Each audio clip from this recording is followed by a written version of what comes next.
Imagine waking up in a one-room cottage in the year 1320. The roof leaks when it rains, the air smells of smoke from the fire, and you share your bed with straw, bugs, and maybe a sibling or two. The rooster crows, the sun is just beginning to rise, and you already know what your day will look like. Hard, repetitive, and unavoidable. Because in the medieval world, work wasn't optional. It was survival. For most people, daily life was defined by labor. If you were born into a peasant family, and about 90% of people were, you worked the land.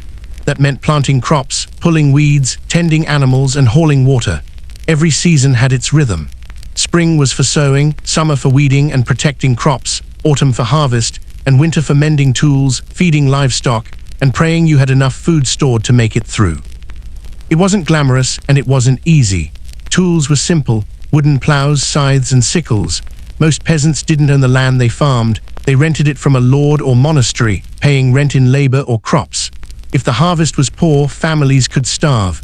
The work was backbreaking and leisure was rare.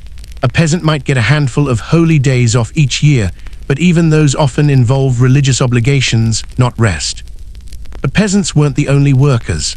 Medieval towns and cities, though smaller than what we picture today, were buzzing with trades and crafts. Blacksmiths hammered iron, producing horseshoes, tools, and weapons. Bakers worked through the night to have bread ready by morning. Weavers spun wool into cloth, and butchers cut and salted meat. Every profession required training, often through the guild system, where apprentices spent years learning their craft before becoming journeymen and eventually masters. Work shaped identity. If you were John the Miller, that wasn't just your name, it was your entire role in the community. People were defined by what they did, because what they did was necessary. Everyone had a function.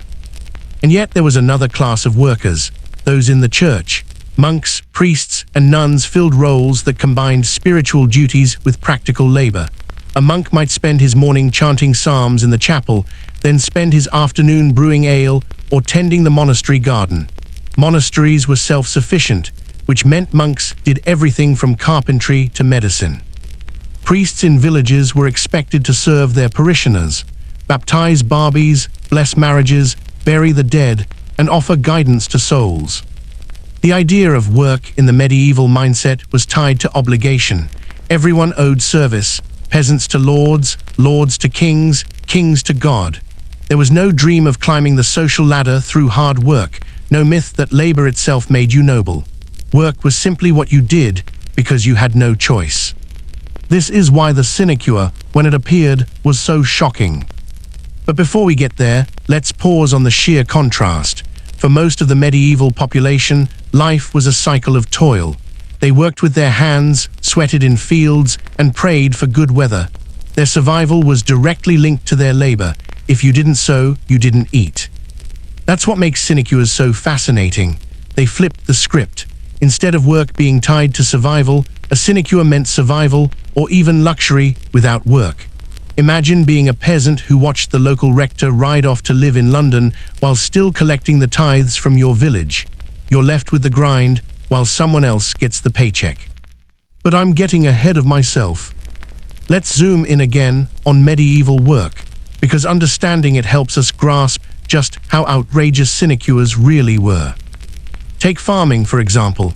A peasant family's day might start at sunrise with chores like milking cows, feeding pigs, or fetching water. Then came hours in the fields. Men plowed and sowed seeds, women helped with planting and weaving, and children scared birds away from crops. Meals were basic: bread, porridge, maybe some cheese, with meat as a rare treat. After sunset, there was little to do but collapse into bed. Now contrast that with life in a medieval castle. The nobility didn't plow or sow. Their work was managing land, fighting wars, or scheming for power. Lords held court, dealt with disputes, and occasionally went hunting, a form of recreation that doubled as training for war. Noblewomen supervised households, managed servants, and arranged marriages. Even here, though, work meant responsibility, if not always manual labor. The church, however, blurred the lines. Many positions were necessary, priests had to tend to souls, and monks kept knowledge alive through manuscripts. But as the church grew wealthier, more positions were created that didn't require daily work. Instead, they produced revenue. And this is where our story really begins, with jobs that paid but didn't demand much labor in return. In a way, sinecures only make sense when you remember how rigidly structured medieval work was. For everyone else, effort and survival were inseparable. That's what made sinecures both so desirable and so controversial. They represented freedom from the grind, but also glaring inequality. Because here's the truth, people have always hated doing unfair amounts of work. That feeling when your lazy coworker gets credit for doing nothing, medieval villagers knew it well. Only instead of a coworker, it was often a noble or priest. And so, as we move forward, keep this picture in your mind. Tens of millions of people living in a world where labor was life, where work meant dignity and survival. Against that backdrop, the sinecure stood out like a golden ticket, a job where you didn't have to work, but you still got paid. In the next chapter, we'll look at how this strange loophole was born, and why the church, of all institutions, became the biggest factory of jobs without care. Picture a medieval church. The stone walls are cold, incense drifts through the air, and chants echo under high vaulted ceilings. For most people, this wasn't just a place of worship, it was the heart of community life. The church baptized you, married you, buried you. It wasn't just about faith, it was about structure, and within that structure, jobs existed. Lots of jobs. Some of them were what you'd expect: priests leading services, monks copying manuscripts, nuns caring for the sick. Others were more unusual, like bell ringers, chanters, or caretakers of relics. But as the church grew richer, new roles appeared. And here's the twist: not all of them required much, if any, actual work. This is where the story of the sinecure begins. The word itself comes from Latin sinecure asterisk, which literally means without care. In church terms, it originally meant a benefice or source of income that wasn't tied to the care of souls. In other words, you could hold a church office without actually having a congregation to look after. How did this happen? It starts with land. The medieval church was one of the biggest landowners in Europe. Cathedrals, monasteries, and bishoprics didn't just collect donations, they owned estates. Those estates produced wealth in the form of crops, rents, and tithes. And with wealth came the ability to hand out slices of it to individuals. Take the example of a prebend. A prebend was a share of the revenues from a cathedral or monastery. If you were a canon, a type of cleric attached to a cathedral, you might receive a prebend as your income. But here's the kicker: once you had it, you didn't necessarily have to do anything in return. You didn't need to preach, hear confessions, or manage a parish. The money just arrived, like a paycheck with no job description.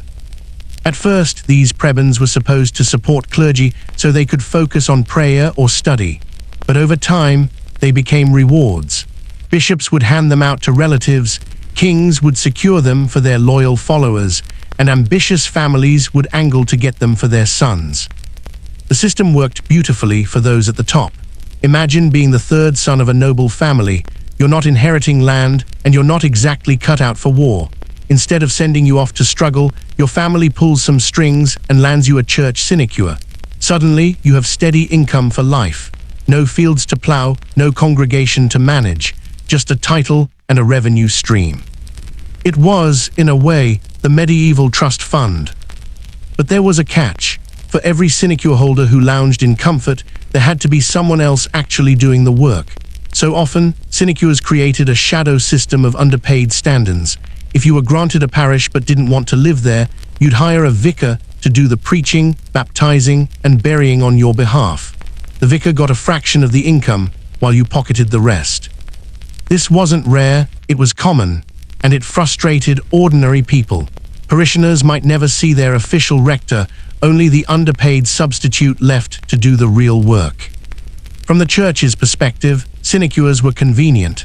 They were a way to reward loyalty, manage wealth, and keep powerful families happy, but they also created what we'd recognize today as conflicts of interest. Spiritual roles became political currency. Positions meant for getting souls were used as pensions for the well-connected. And yet, in medieval society, this wasn't viewed as corruption, at least not at first. It was seen as the natural order. Nobles were expected to receive privileges, and the church was expected to manage wealth. If someone got a sinecure because of their family name, well, that was just how the world worked. Still, cracks were forming. Even in the early centuries, some voices within the church grumbled about the problem. Reform movements in the 11th and 12th centuries, like the Gregorian Reform, tried to rein in abuses of office and emphasize clerical duty. But sinecures survived because they were too useful to the powerful. By the late Middle Ages, they were everywhere. Cathedrals across Europe had canons who collected stipends but rarely appeared. Monasteries granted prebends to people who never lived as monks. Entire parishes were technically led by absentee rectors who preferred the comfort of city life to the mud of the countryside. To put it in modern terms, it's like being on the payroll of a company you never visit, while someone else does your job for a fraction of the pay. The people who actually interacted with villagers, heard their confessions, and buried their dead were often the least rewarded. This disconnect between money and responsibility was at the heart of why sinecures became so controversial. They revealed how power could bend the rules of work. Most people lived with the harsh reality that no labor meant no survival. But sinecures carved out exceptions for the privileged few, where survival, and even luxury, was guaranteed without effort. It's no wonder resentment grew, but in the beginning, they seemed like a brilliant loophole, a way to spread wealth without bloodshed, a method for kings and bishops to keep allies happy, and a safety net for noble families who didn't quite know what to do with all their sons. So if Chapter 1 was about the grind of medieval work, Chapter 2 shows us the first cracks in that world, the invention of jobs that paid without effort. In the next chapter, we'll follow these sinecures into the heart of the church itself, where priests, canons, and even bishops sometimes held titles they never truly fulfilled. Welcome to the strange world of churchmen without churches. Imagine walking into your village church on a Sunday morning in the 1400s. The stone walls are cool and damp, sunlight spills through stained glass, and the smell of candle wax fills the air. The congregation gathers, waiting for the parish priest to arrive. But week after week, the man you know as your official rector never shows up. Instead, another priest, cheaper, less educated, maybe even less motivated, handles the baptisms, the funerals, the sermons. Why? Because the rector is living far away, enjoying a comfortable sinecure. This was the reality across much of medieval Europe. The church had created a sprawling system of offices and benefices, jobs that technically belonged to clergy, but often didn't require their presence. And for ordinary people, this was both bewildering and infuriating.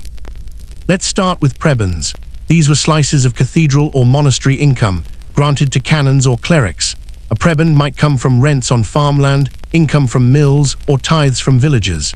In theory, a canon who received a prebend was supposed to participate in cathedral services, chanting prayers and maintaining the spiritual life of the community.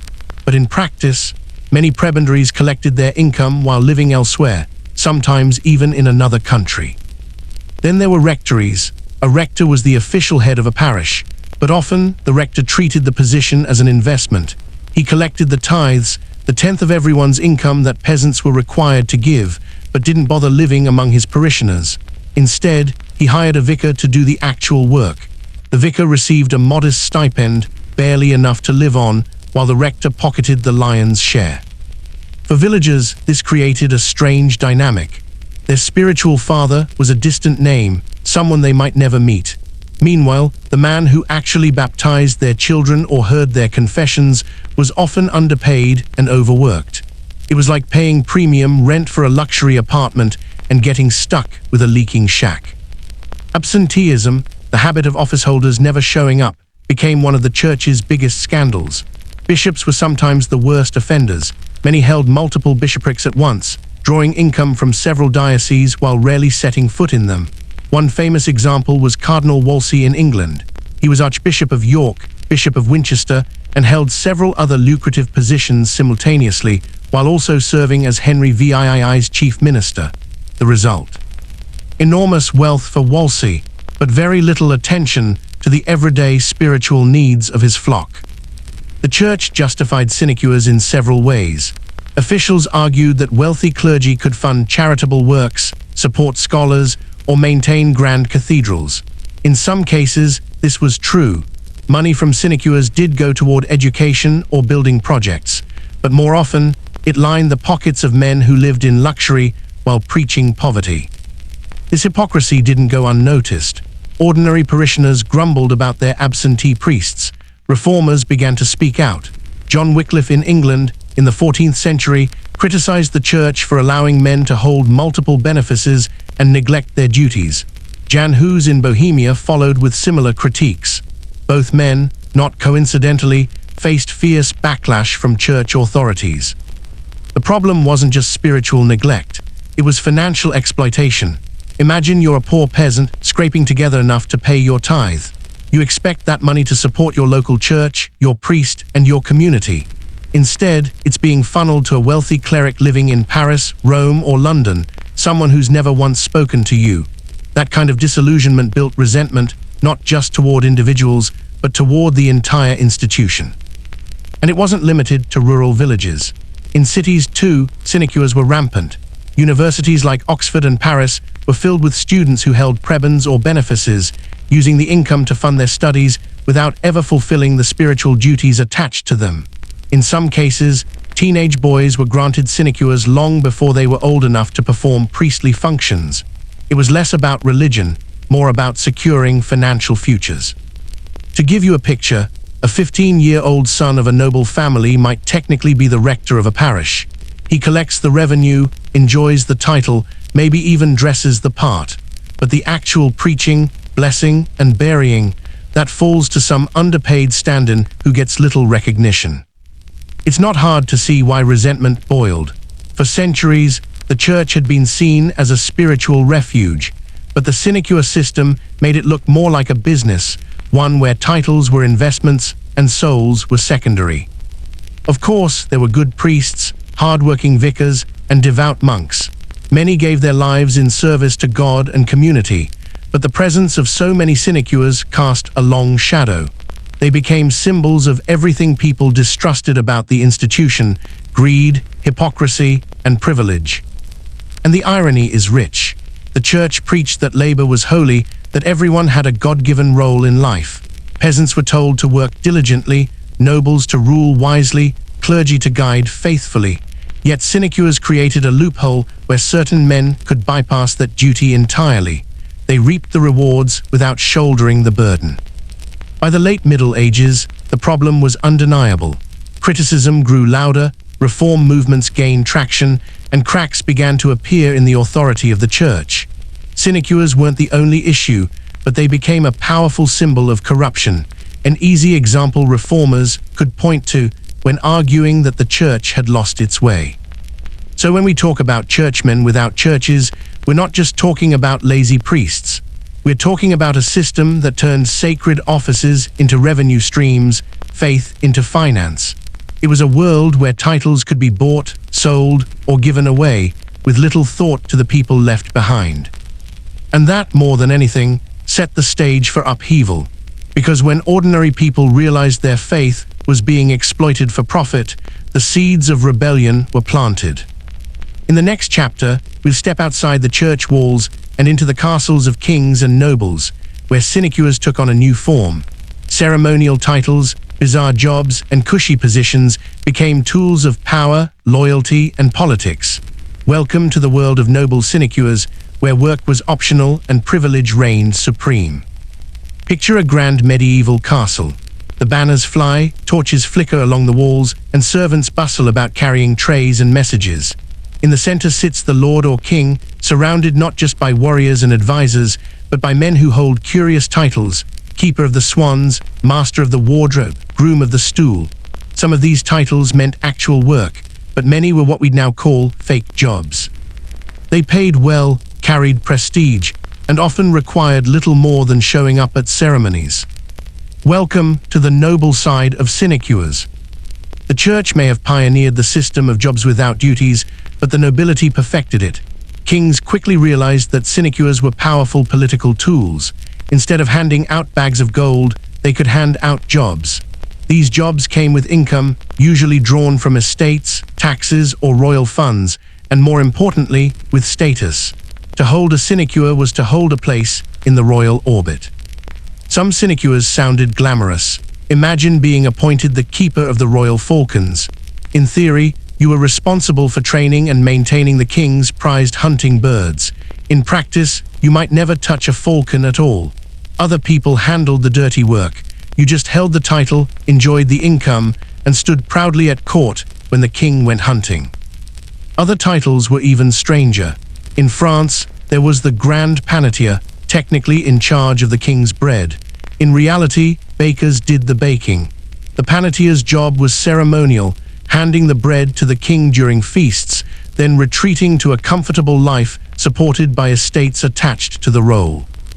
One of the most infamous sinecures in England was the groom of the stool. Originally, yes, it meant exactly what it sounds like, assisting the king during his most private moments, but over time the role evolved.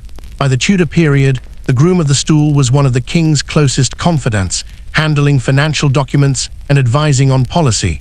Did he still get paid a fat salary for a job he didn't really do? Absolutely. But the position's value lay more in influence than in labor. And then there were titles that barely even pretended to involve work. Consider the endless list of honorary wardens and keepers across England and France. Someone might be named warden of a castle that had long since fallen into ruin. Another might be the keeper of a forest he never visited. These roles existed mostly to provide income streams to loyal subjects. Why did monarchs do this? Because it was brilliant politics. If you're a king, you need allies. You need noble families to feel valued, to stay loyal and not to rebel. But you can't always afford to hand out land or treasure. A sinecure solved the problem.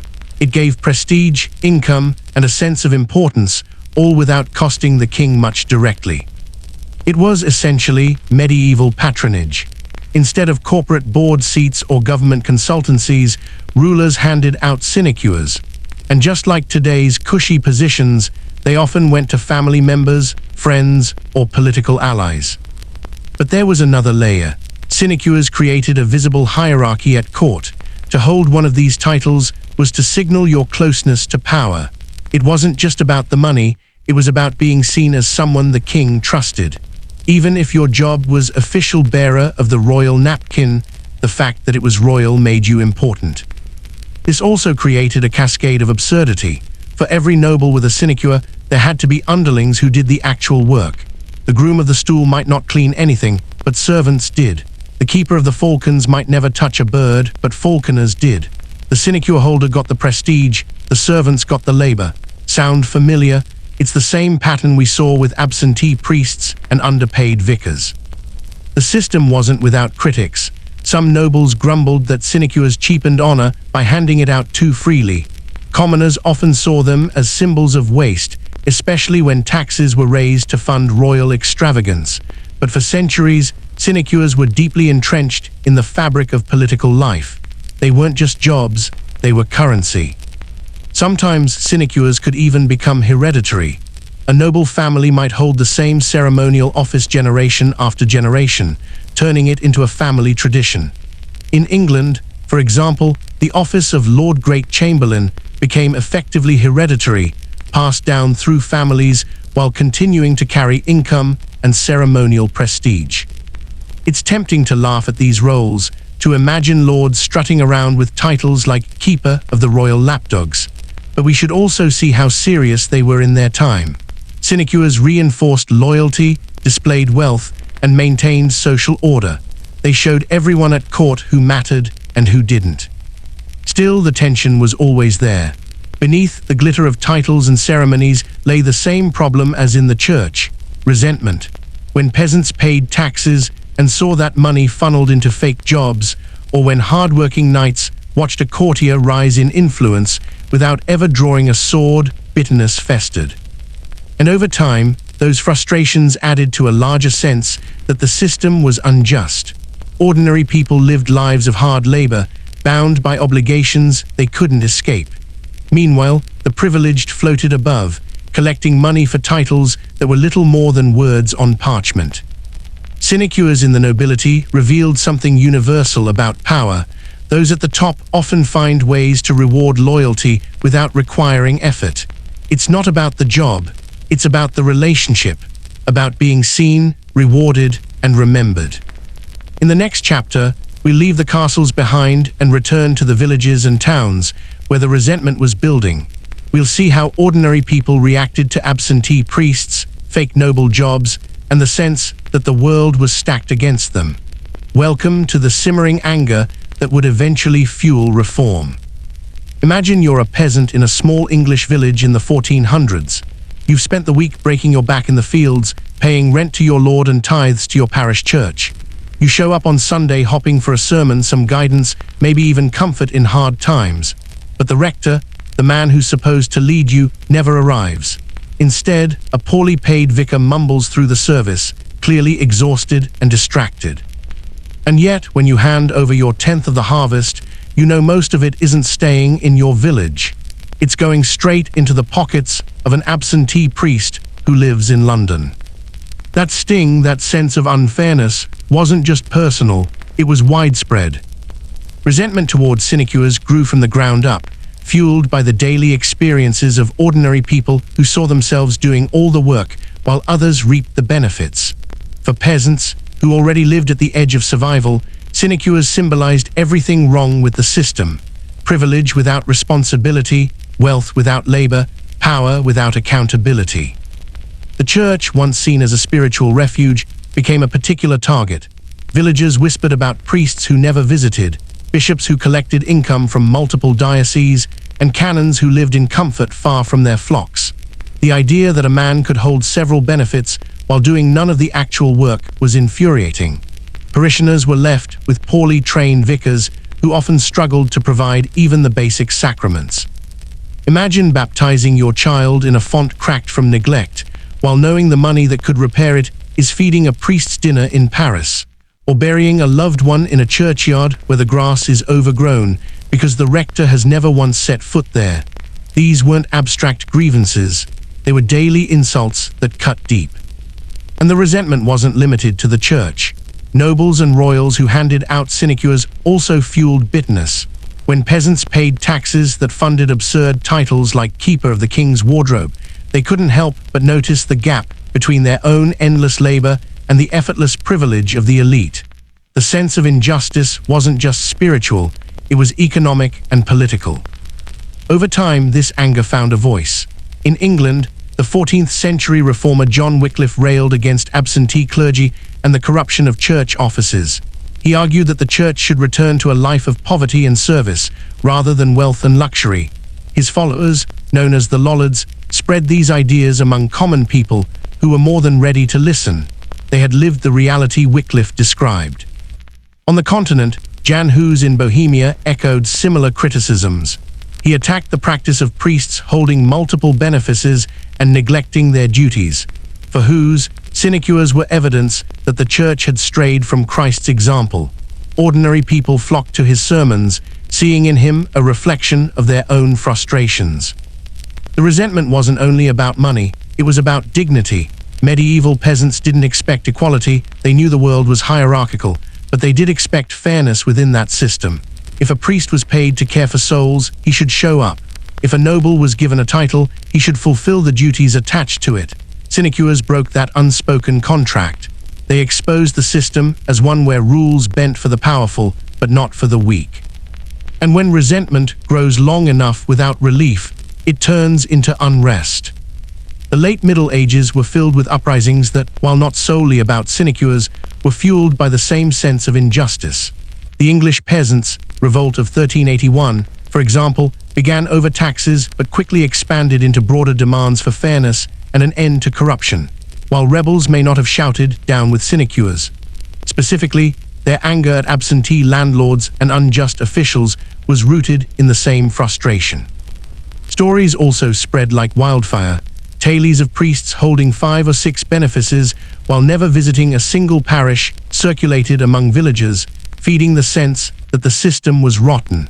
Chronicles from the time record complaints about bishops living lavishly while their diocese fell into neglect. Each story added fuel to the fire.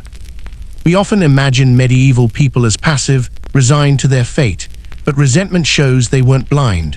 They noticed the gaps, they whispered about corruption, they laughed bitterly at absurd titles, and they passed down grievances from one generation to the next. The sinecure became a symbol of everything wrong, a world where you worked yourself into the ground while others floated above, rewarded for doing nothing. This resentment didn't always lead to rebellion in the streets. Sometimes it showed up in subtler ways, ignoring church teachings, quietly supporting reformist preachers, or mocking the nobility behind their backs. The seeds of disillusionment were being sown, and they would bear fruit in the centuries to come. Because here's the truth: resentment has power. When ordinary people feel the system is unfair, their frustration doesn't just vanish. It builds, it festers, and eventually it demands change. By the time Martin Luther nailed his 95 Theses in 1517, the ground had already been prepared by centuries of bitterness toward corruption, absenteeism, and sinecures.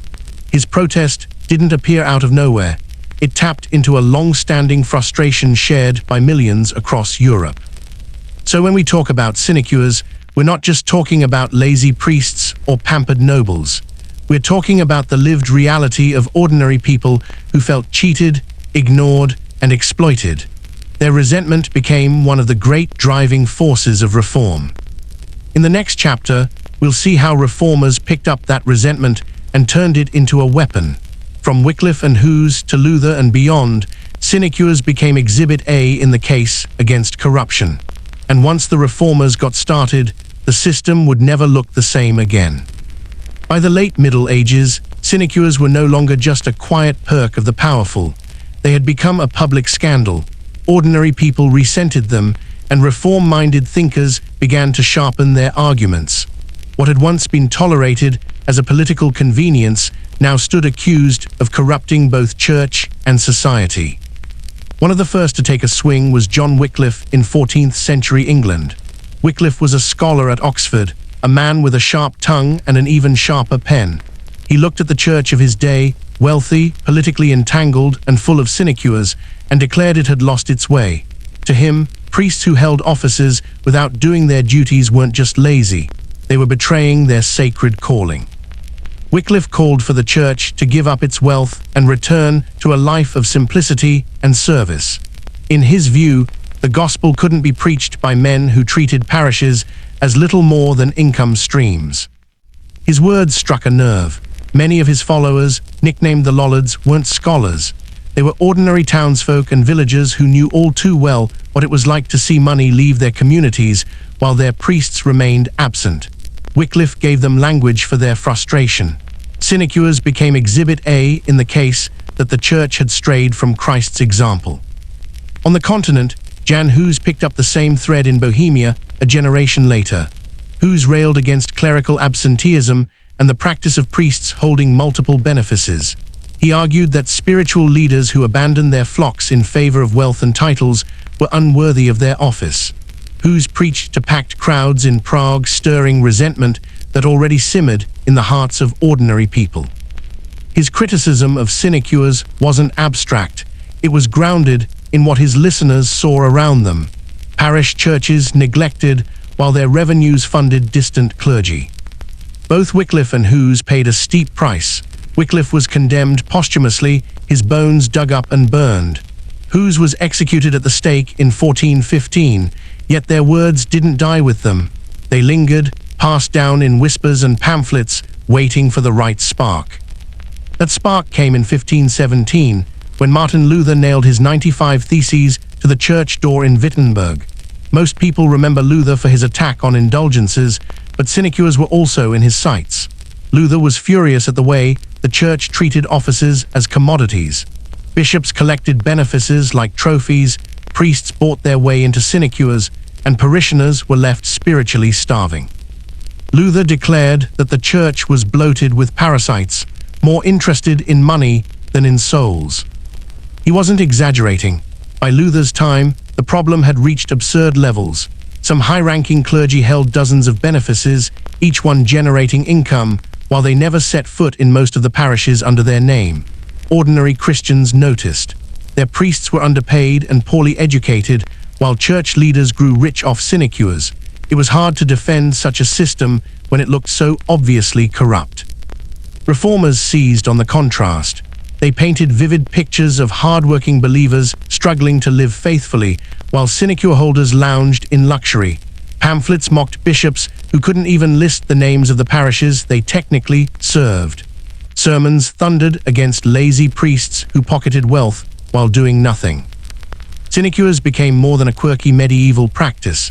They became a symbol of everything wrong with the old order, and symbols are powerful.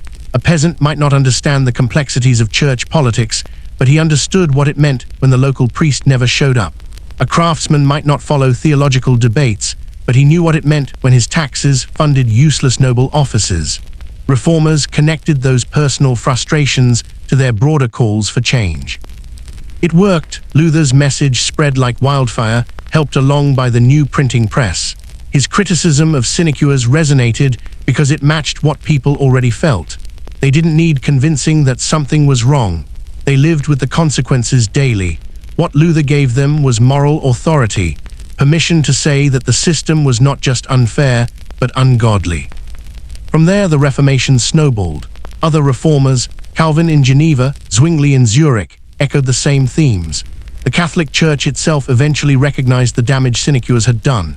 At the Council of Trent in the mid-1500s, Catholic leaders admitted that absenteeism and multiple benefices had undermined the Church's credibility.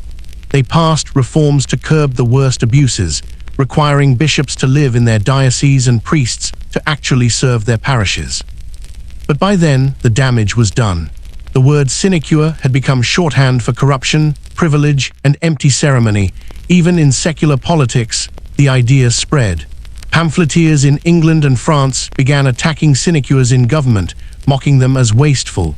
The criticism that began in the church spilled over into broader society. Here's the fascinating part. Reformers didn't just expose sinecures, they used them. By pointing to sinecures as an obvious injustice, they rallied people to their side. Everyone could understand the unfairness of being paid to do nothing.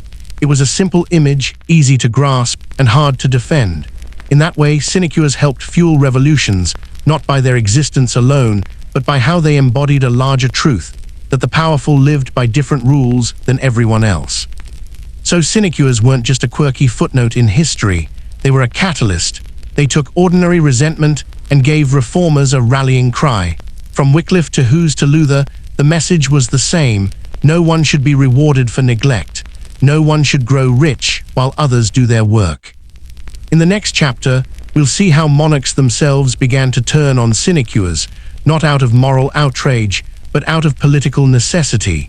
Because as the system grew bloated, even kings started to realize that rewarding people for doing nothing could backfire. For centuries, kings and queens were some of the biggest dealers in sinecures. A monarch could hand out a cushy title or ceremonial post as a way to reward loyalty, cement alliances, or buy silence. It was cheap politics, far easier to give someone a salary for doing nothing than to hand over land or military power. But as the system bloated, even rulers began to notice that sinecures weren't just perks.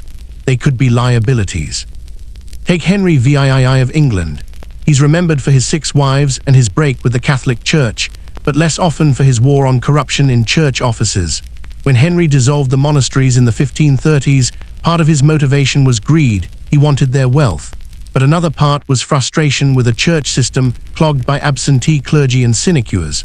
To Henry, why should priests grow rich off multiple parishes while the crown struggled to fund its wars? If anyone was going to profit from cushy jobs, it would be him. By seizing church lands and revenues, Henry brought the wealth of sinecures under royal control. Across the Channel, French kings faced their own sinecure problem.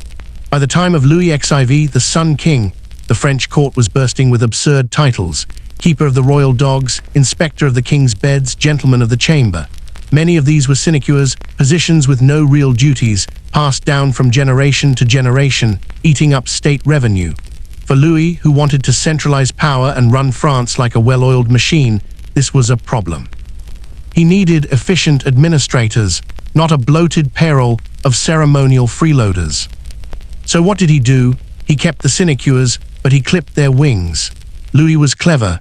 He realized that completely abolishing these cushy posts would spark revolt among the nobility, who saw sinecures as part of their birthright. Instead, he hollowed them out even further, making them prestigious in name but irrelevant in power. A noble could still swan about as keeper of the wardrobe, but real decisions were made by Louis's loyal bureaucrats, men who owed their status to him rather than to old titles. The nobility got their sinecure salaries, but Louis kept the reins. Other monarchs weren't so subtle. In the 18th and 19th centuries, as reformist ideas spread, kings and parliaments began hacking away at sinecures in government. In Britain, sinecures had multiplied like weeds in the royal bureaucracy. Offices such as Teller of the Exchequer or Clerk of the Pells often paid enormous salaries for work that had long since become redundant. By the early 1800s, public pressure to cut these wasteful posts was intense. Politicians campaigned on promises to slash sinecures, portraying themselves as defenders of the taxpayer. One famous target was the post of Clerk of the Handjaper, an official who, in medieval times, managed a basket or handjaper containing legal documents. By the 19th century, the role had no real duties, but still paid handsomely. It was eventually abolished as part of sweeping reforms meant to modernize government. Monarchs and politicians realized something crucial. Sinecures didn't just waste money, they undermined legitimacy. A king might justify his own wealth as part of the natural order, but when ordinary people saw useless officials drawing fat salaries while they struggled to survive, the crown's authority began to look rotten. In times of crisis, wars, famines, revolutions, that resentment could be fatal. In fact, some historians argue that the French Revolution was fueled, in part, by anger at sinecures. Revolutionary pamphlets mocked the absurd titles and pensions of courtiers who did nothing while ordinary people starved. The court at Versailles became the ultimate symbol of waste, its army of sinecure holders the living embodiment of a system built on privilege without responsibility. When the revolution came, many of those titles vanished overnight. This was the paradox for monarchs. Sinecures were useful tools for managing loyalty, but they also exposed the monarchy to charges of corruption. Too many sinecures, and the system looked decadent. Too few, and nobles might feel cheated and turn against the crown. Rulers had to walk a tightrope, trimming the fat without sparking rebellion. By the 19th century, the tide had turned decisively against sinecures. Reform movements across Europe demanded efficient, rational government. Bureaucracies were professionalized. Civil service exams replaced nepotism. Offices that had once been sinecures were either abolished or transformed into real jobs with clear duties.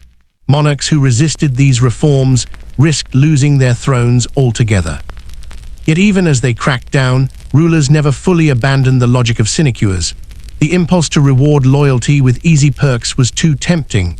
Instead, the system evolved. Some sinecures became purely ceremonial. Others were disguised as honorary posts, and a few survived in quiet corners, relics of a world where titles mattered more than tasks.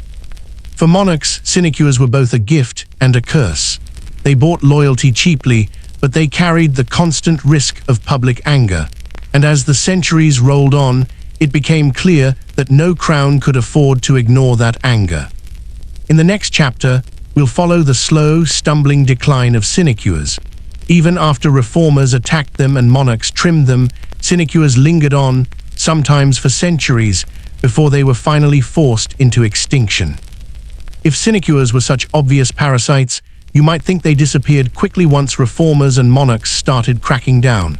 But history rarely moves in straight lines.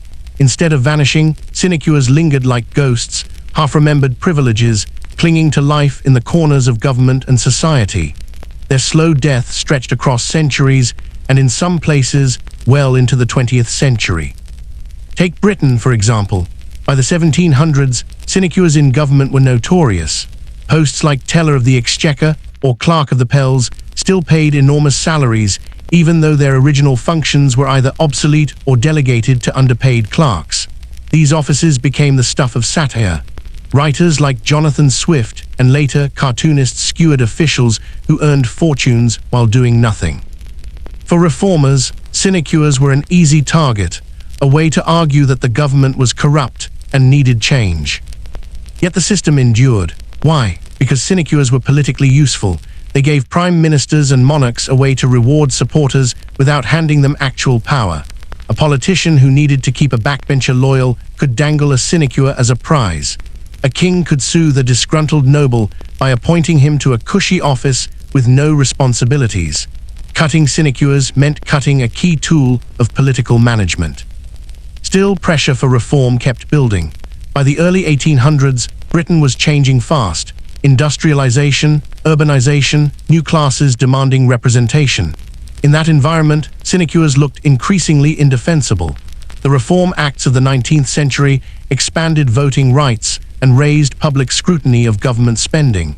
Newspapers exposed sinecures as wasteful relics of a corrupt age. Parliament began abolishing them one by one.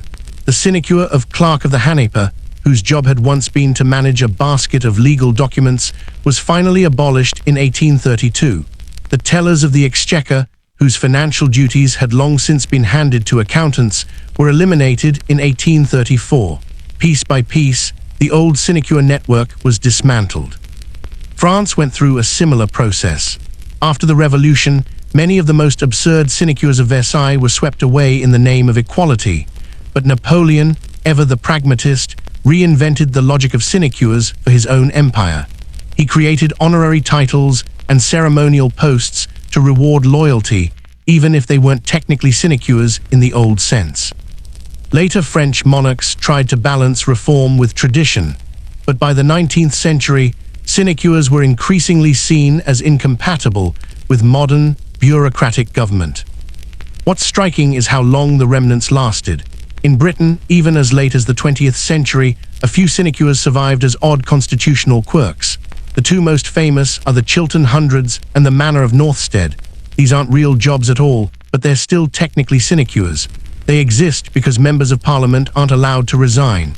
Instead, when an MP wants to leave, they're appointed to one of these ancient offices of profit under the Crown. The job is entirely ceremonial. It has no duties and no salary, but it provides the legal fiction that allows resignation.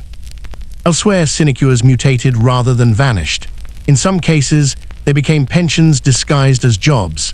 In others, they were rebranded as honorary positions meant to preserve tradition. The point wasn't that people were still doing nothing for money, but that societies struggled to fully let go of the old system. It had become too entangled with notions of prestige, loyalty, and ceremony.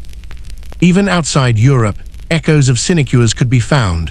Colonial administrations often invented cushy posts to reward allies or co-opt local elites. In some cases, these posts survived independence, lingering as ceremonial offices in new governments. The long death of the sinecure shows something important about history. Wasteful or corrupt systems don't always disappear just because people recognize their flaws. They fade slowly, chipped away by reform, reinvented for new purposes, or preserved as curiosities. Sinecures lasted so long because they served human needs, status, loyalty, reward, even when they no longer served practical ones. By the late 19th century, though the writing was on the wall, the rise of modern bureaucratic states, professional civil services, and democratic accountability left little room for jobs that paid people to do nothing. Governments needed efficiency. Taxpayers demanded fairness. Reformers insisted that offices exist for work, not for privilege. Still, a few survived in spirit. In some ways, they still survive today. But that's a story for later. For now, it's enough to say that sinecures didn't die with a bang. They died with a long, reluctant sigh. From the church to monarchs to parliaments, each institution had to be pushed, prodded, and pressured into letting go. And even then, many found ways to hold onto the perks under a different name. In the next chapter, we'll explore what happened after sinecures were mostly gone, their strange afterlife, and how the idea of being paid to do nothing still echoes in modern politics and business. Because while the old sinecures may be gone, the impulse behind them, the human love of privilege without effort, never really disappeared. By the time sinecures were mostly abolished in the 19th century, you might think the story ends. The cushy job with no duties sounds like the kind of absurdity that belongs in dusty archives alongside powdered wigs and quill pens. But the truth is, sinecures never really disappeared. they simply evolved. Today, we don't always call them sinecures, but the logic behind them, the idea of rewarding loyalty, privilege, or status with money or a title, still shapes politics, business, and even pop culture. Let's start with politics. The most obvious modern equivalent of a sinecure is the no-show job. This is exactly what it sounds like, a position given to someone, often through nepotism or corruption, where they're paid but never expected to actually show up or do anything useful. Organized crime in the 20th century loved no-show jobs. In New York and Chicago, mobsters collected paychecks from construction companies or unions for work they never performed. On paper, they were laborers or consultants. In reality, they were drawing free money while running their criminal empires. Even legitimate politics has its share of sinecure-like roles. Think about certain ambassadorial posts that are awarded not to seasoned diplomats, but to wealthy campaign donors. They're given titles, prestige, and sometimes lavish residences in foreign capitals, while career diplomats quietly do the real work. The system persists because it's a convenient way to reward loyalty without ceding actual power. It's the same logic that fueled medieval sinecures. Corporate life, too, has its modern sinecures. Sometimes these appear as advisory roles or board seats given to people who contribute little beyond their name. A retired executive might be paid handsomely to sit on a board, attend a few meetings a year, and rubber-stamp decisions. In family businesses, relatives sometimes hold grandiose titles: Vice President of Strategy, Director of Global Vision, while employees beneath them carry the actual workload. These posts may not be officially called sinecures, but the resemblance is hard to miss. Even ceremonial sinecures survive today in plain sight. Britain's constitutional oddities, the Chiltern Hundreds and the Manor of Northstead, still technically exist, even though everyone knows they're legal fictions. Royal households maintain positions like Keeper of the Swans or Warden of the Chiltern Hundreds, which are mostly symbolic but rooted in the old sinecure tradition. They don't involve real work, but they carry a sense of history and prestige. The persistence of sinecure-like roles tells us something fascinating. Societies may change their structures, but they don't abandon the urge to reward people with status divorced from effort. Whether it's a medieval prebend, a mobster's no-show job, or a modern corporate board seat, the principle is the same: wealth and privilege often travel separately from work. Of course, not everyone sees this as corruption. Sometimes sinecures are defended as necessary. In politics, handing out ceremonial posts can help grease the wheels of governance, keeping factions loyal and satisfied. In business, honorary roles can honor legacy figures or attract prestige. And in royal traditions, ceremonial sinecures preserve continuity, linking modern institutions to centuries of history. But the darker side is always there. When people see others getting paid to do nothing while they struggle to make ends meet, resentment builds. The same anger that fueled medieval villagers against absentee priests now simmers in modern voters, frustrated by political nepotism or corporate waste. The basic human sense of fairness rebels at the idea that some can enjoy reward without responsibility. And yet the dream of a sinecure hasn't lost its appeal. Scroll through social media and you'll find people joking about wanting a job where I get paid to do nothing. Memes about cushy government jobs or office workers who coast through the day are all over the internet. The fantasy of effortless reward remains powerful. It's part envy, part humor, part recognition of how deeply embedded this desire is in human nature. What's striking is how the sinecure, even when officially gone, still shapes our imagination. It's become shorthand for unfair privilege, a symbol of laziness rewarded, but also a guilty aspiration. We shake our heads at sinecures, but a part of us wonders, if someone offered one to me, would I say no? That tension, resentment and envy, outrage and desire, explains why the story of sinecures still matters. They remind us that power isn't just about who works the hardest. It's about who gets to decide what counts as work and who gets rewarded. Whether in medieval cathedrals, Versailles palaces, or corporate boardrooms, that question hasn't gone away. In the final chapter, we'll look at what sinecures ultimately reveal about human societies. Why do we keep inventing them? Why do they never fully vanish? And what do they tell us about privilege, power, and the uneasy relationship between effort and reward? By now we've wandered through the fields of medieval Europe, peeked into dusty chancelleries, sat through sermons delivered by absent priests, and even toured Versailles in its decadent prime. We've watched sinecures rise, thrive, get attacked, reformed, and finally, sort of fade away. But here's the question worth asking at the end of it all. Why does this obscure, almost comical idea of being paid to do nothing still matter to us today? The answer is that sinecures aren't really about jobs at all. They're about power. They expose how societies distribute rewards, how privilege works, and how human beings respond to inequality. Strip away the fancy Latin and the medieval church titles, and what you have is a very familiar story. Those at the top creating comfortable niches for themselves and their friends, while those at the bottom keep the system running. Think back to the medieval peasant, sweating in the fields, paying tithes to a priest who never shows up. Or the artisan, paying taxes to support a noble's lavish sinecure while struggling to feed his family. The injustice strung because it was visible. People knew who was working and who was. That resentment didn't just simmer, it fueled reform, rebellion, and sometimes outright revolution. Fast forward to today, and the complaints sound remarkably similar. Workers see executives earning millions while contributing little day to day. Voters see politicians handing cushy roles to family members. Citizens see government waste on ceremonial posts or inflated salaries. The language may have changed, but the frustration is the same. Why should some people get rewards without responsibility, while the rest of us carry the burden? At the same time, sinecures reveal something uncomfortable about human nature.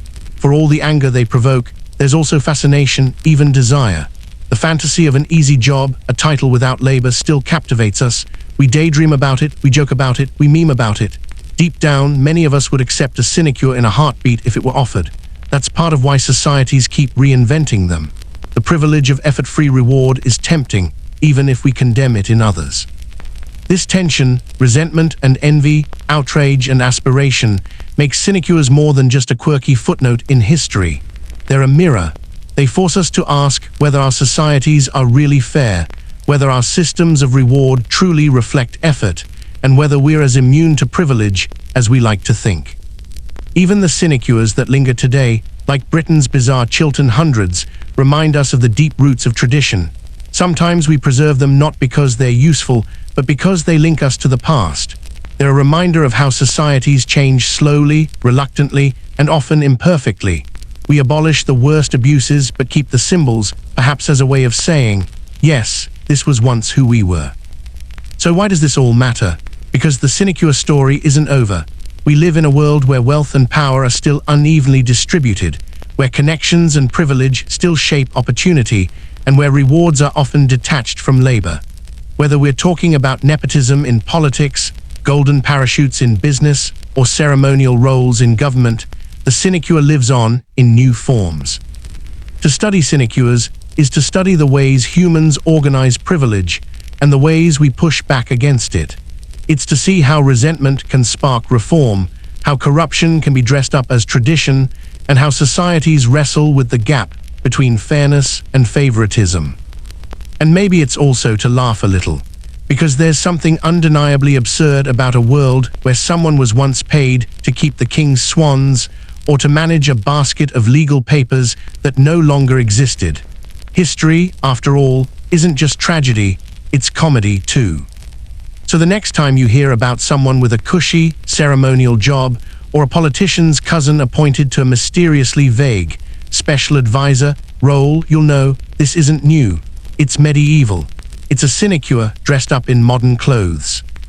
And that, in a way, is the point of history itself, to remind us that the patterns we see today aren't unique. They've happened before, in monasteries and palaces, on clay tablets and in dusty ledgers. The job that paid you to do nothing might feel long gone, but its spirit is still with us, because privilege, laziness, envy, and outrage are all timeless parts of the human story. And that's the story of sinecures, a medieval invention that sounds almost too absurd to be true, jobs where you got the title, the money, the prestige, and none of the work. For centuries, they fueled privilege at the top and resentment at the bottom. They helped trigger reform, shaped politics, and left behind traditions that still survive in curious little corners of the modern world. But more than anything, sinecures remind us of a bigger truth. History isn't just about battles and kings, it's about how ordinary people felt about fairness, effort, and reward. Those frustrations, those envies, those small daily injustices, they're not locked in the past. They're still with us. So the next time you hear someone complain about a cushy government post, a ceremonial title, or a job where you get paid to do nothing, you'll know that story didn't start today. It started in the Middle Ages. And history, as always, has a way of repeating itself. Thanks for watching, and for joining me on this journey through one of history's strangest jobs.